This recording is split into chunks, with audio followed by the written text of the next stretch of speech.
Olá a todos, bem-vindos a mais uma Tech Talk. Hoje temos connosco o Diretor de Operações da Solzaima, o Engenheiro Rui Soares. Rui, olá, muito boa tarde, obrigada Olá, por estar aqui Sofia. connosco. Obrigado eu. Eu acho sem dúvida que o Rui é a pessoa certa para nos ajudar com o tema de hoje, que é como dimensionar uma solução de aquecimento a lenha e pellets. E sendo este um tema um pouquinho mais técnico que o que os abordámos anteriormente, eu vou pedir aqui que nos ajude a simplificar ao máximo, ok? E vamos começar. Uma pergunta simples. Qual é o primeiro passo? Então, primeiro há que perceber o que é que queremos aquecer. Se queremos aquecer uma divisão ou múltiplas divisões. Esse é, sem dúvida, fundamental para nós elegermos que tipo de fonte emissora de calor é que nós vamos comprar ou selecionar. Se for uma divisão, uma sala, uma cozinha, um salão, então e selecionamos uma solução de aquecimento local que pode ser uma salamandra, pode ser um inserível de lenha, uma cassete, tradicional cassete, ou então um monobloco.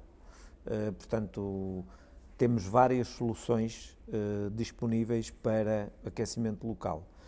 No caso de querermos aquecer múltiplas divisões, então temos que eleger outra tipologia de equipamento que pode passar por um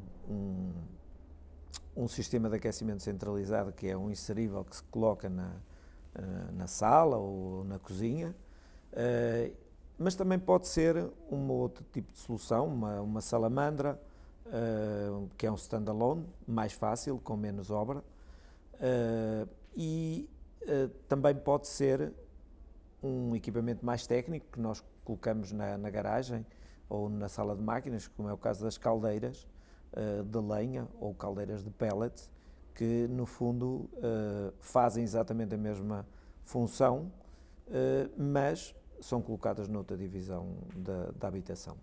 Sim, eu aqui não vou entrar em muitos detalhes, porque a nossa última conversa foi precisamente sobre as diferenças entre estes tipos de equipamentos, o que é o recuperador, o que é uma salamandra, o que é uma caldeira, portanto, se tiverem dúvidas, aconselho-vos a verem a nossa última conversa.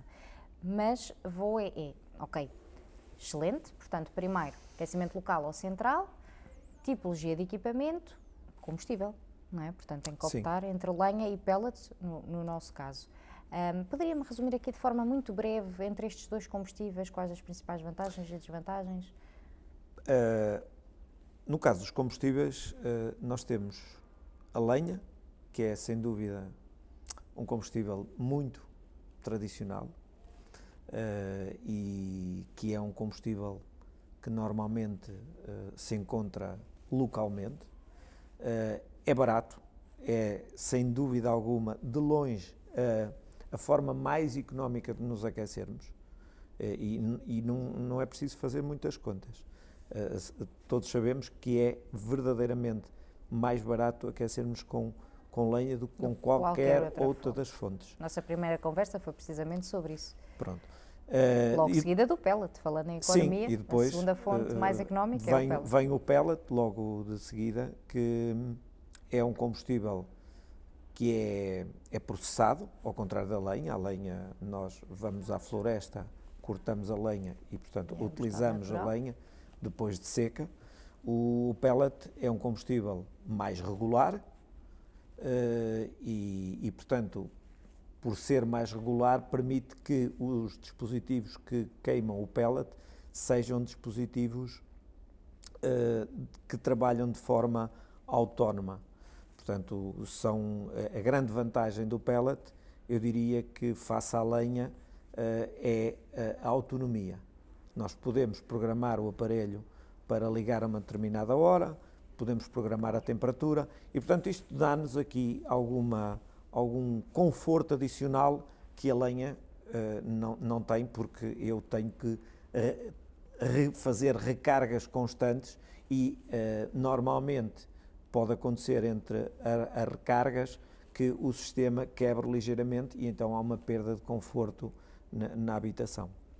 Até aqui estamos aí devagarinho e de forma simples. Portanto, aquecimento local ou central, equipamento, recuperador, salamandra ou caldeira, a lenha ou pellet. Ok, vamos dar o passo seguinte.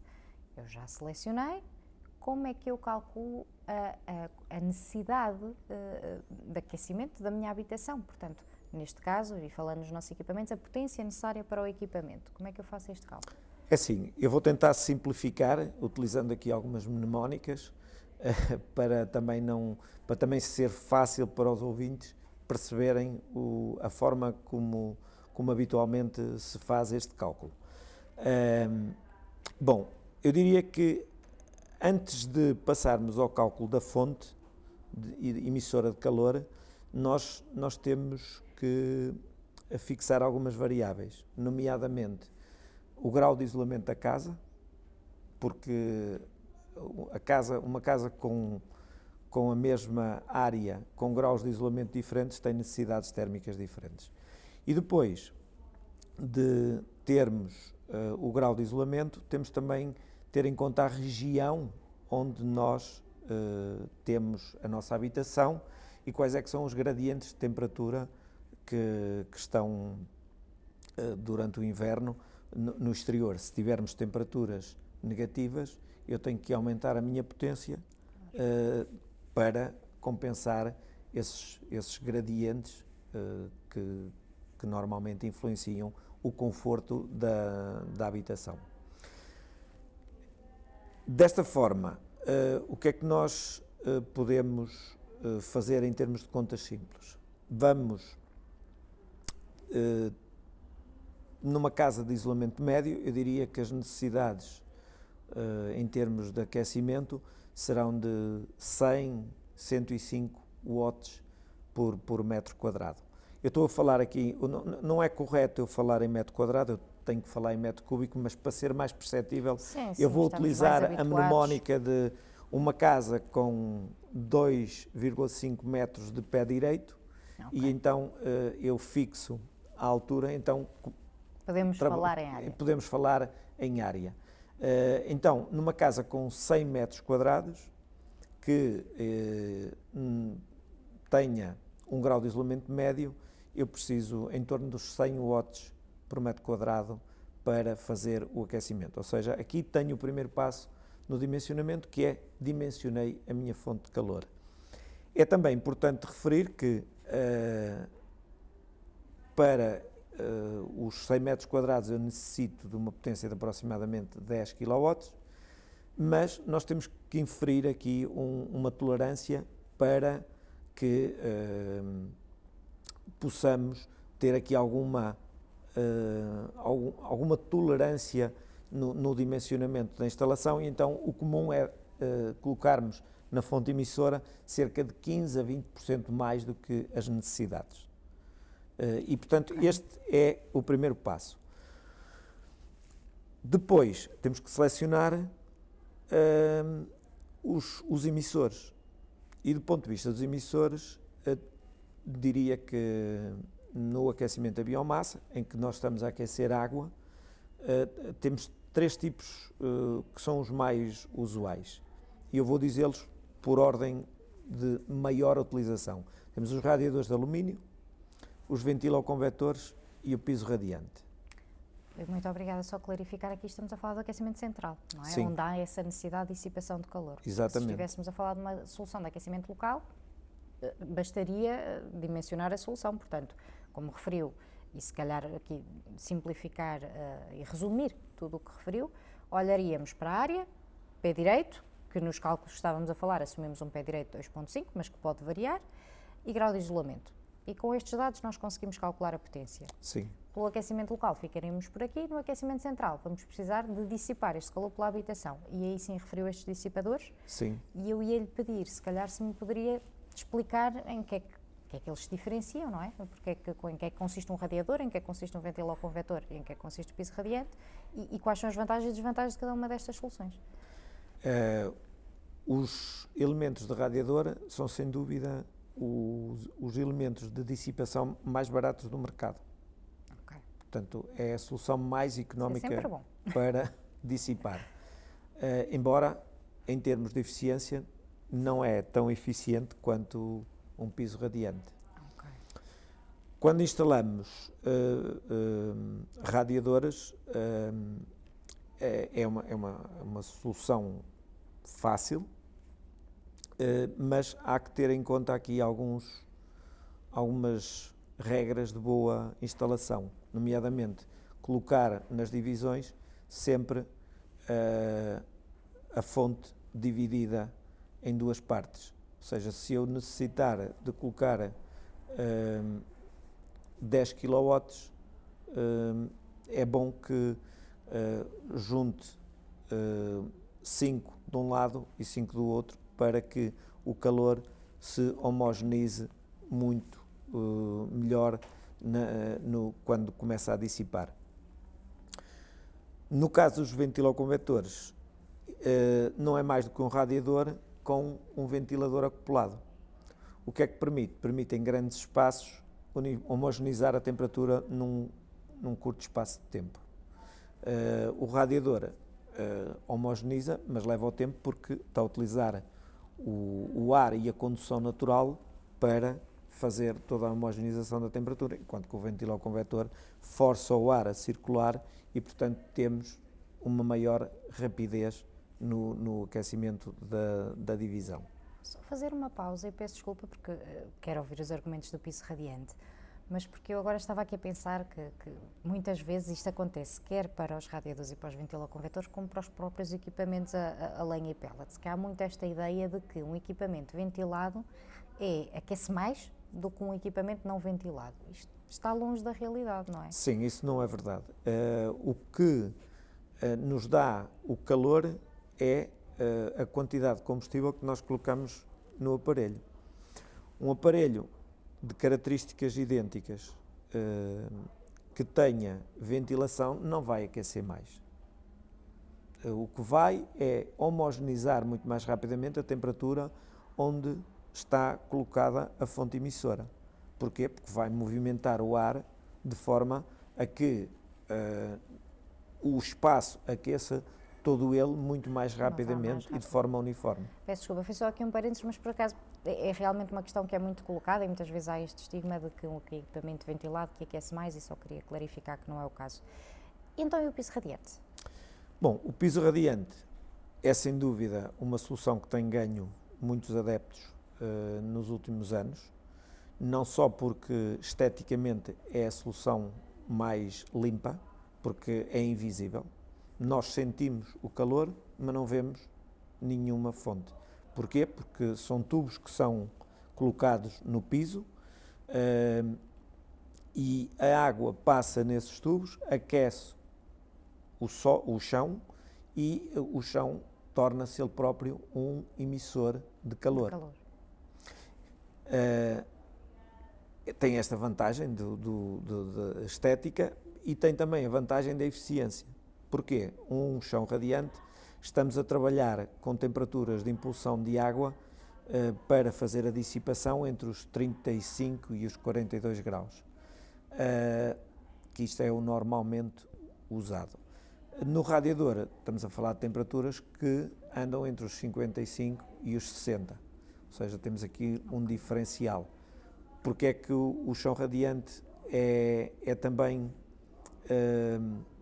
mais eficiente? Porque, como trabalha com temperaturas de água mais baixa, o consumo da mesma água que eu tenho, se eu tiver um volume de água quente, eu vou demorar mais tempo a consumir no chão radiante do que nos radiadores. Outra questão importante, prende-se com o perfil de temperaturas. O perfil de temperaturas dado por um chão radiante, como o calor vem de baixo, sobe de forma homogénea, permitindo que, quando o utilizador se movimenta dentro de casa, sinta um maior conforto, porque a temperatura é sem dúvida muito mais homogénea do que num radiador ou num ventiloconvetor, que tem tendência a acumular muito mais na parte superior. O radiante não. O radiante tem o gradiente de temperatura mais próximo do gradiente ótimo de utilização. Mas eu diria que sem dúvida que o piso radiante, entre as três soluções que estamos aqui a falar, é ideal, não é? Pelo menos esteticamente é mais agradável porque não vemos, não é? Não temos nada na parede, não temos nada visível. É mais eficiente. Tem a grande vantagem, no meu entendimento, que ando sempre com os pés quentinhos, podemos andar descalços de meias e temos sempre um grande conforto. Porquê é que não é nessa ordem, não vem em primeiro lugar? Não vem porque é uma tecnologia que o custo de instalação é muito superior à dos radiadores ou dos ventiloconvetores. E não só porque é mais exigente do ponto de vista de projeto, e logo aí tem um custo superior, mas também na própria instalação é de maior dificuldade, ou seja, temos um custo de investimento maior e temos um custo de operação menor. Agora o consumidor tem que fazer um balanço do que é o mais equilibrado para o uso. Claro, então não há aqui uma escolha correta, varia sempre de acordo com as necessidades do utilizador e das possibilidades também que tem, porque é óbvio que se tivermos todos essa possibilidade, investiríamos numa solução de piso radiante. Não é? Sem dúvida. Depois há só mais uma questão que quero colocar antes de terminarmos e acho que estamos a conseguir passar aqui a mensagem, espero eu, de forma clara, que é, eu também tenho de dimensionar os próprios dissipadores, não é? Portanto, quantos radiadores é que eu preciso, quantos elementos, piso radiante, não é? Portanto, também tenho que fazer esse cálculo. Sim, no fundo, a regra que nós utilizamos para fazer o dimensionamento da fonte de calor, que foi o primeiro passo, agora nós vamos divisão a divisão, no caso do aquecimento central, Sim. ver quais é que são as necessidades térmicas de cada dimensão. E, por exemplo, se nós tivermos um espaço de 10 metros quadrados, utilizando a mnemónica de há pouco, dos 100 watts, então eu vou precisar de cerca de 1000 watts para aquecer um espaço de 10 metros quadrados. Ora, 1000 watts, cada elemento de radiador tem uma capacidade de dissipação que pode variar consoante as dimensões para dissipar, no fundo, o calor, mas eu diria que o normal, que são os elementos de 70 centímetros, dissipam em torno dos 100 a 140 watts. Portanto, se dividirmos as necessidades térmicas pelos 140 watts, temos o número de elementos necessários. Mais uma vez, o que se faz é, mesmo no elemento de dissipação, nós darmos um coeficiente de tolerância e colocarmos mais 20% do que aquilo que é a necessidade teórica para acomodar algumas variações, nomeadamente gradientes térmicos do exterior que possam afetar o desempenho da instalação. Dizem as boas práticas que devemos colocar os radiadores sempre o mais próximo possível das zonas mais frias, ou seja, portas, janelas, paredes exteriores. Para quê? Para que o radiador, ao fazer a emissão de calor, colmate logo o mais possível o gradiente térmico que vem do exterior, o gradiente de temperatura. Bem, eram as principais questões que tinha aqui para lhe colocar hoje, fazendo aqui um resumo do que abordámos, não é? O primeiro passo foi aqui realmente dimensionar a fonte de calor, portanto, e para isto selecionámos qual área queríamos aquecer, se era só uma divisão, se era a casa toda, escolhemos o combustível, entre lenha e pellets, escolhemos o tipo de equipamento, dimensionámos a solução, portanto calculámos a potência e depois optámos por qual seria o dissipador de calor que iríamos escolher, olhámos para as principais vantagens e desvantagens e como calcular também o dimensionamento deste dissipador. Portanto, isto aqui de uma forma muito breve, foi um resumo do que abordámos até agora.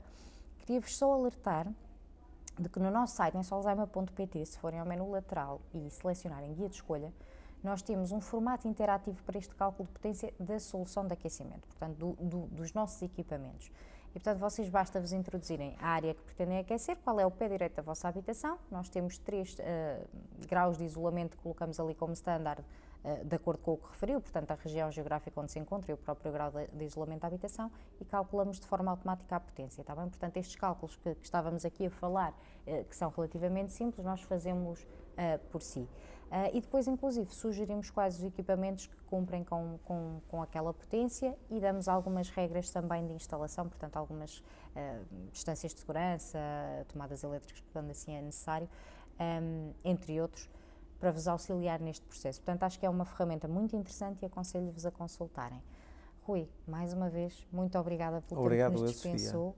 E lanço-lhe aqui um desafio, não sei se há alguma mensagem extra queira passar, de alguma questão que eu não tenha colocado.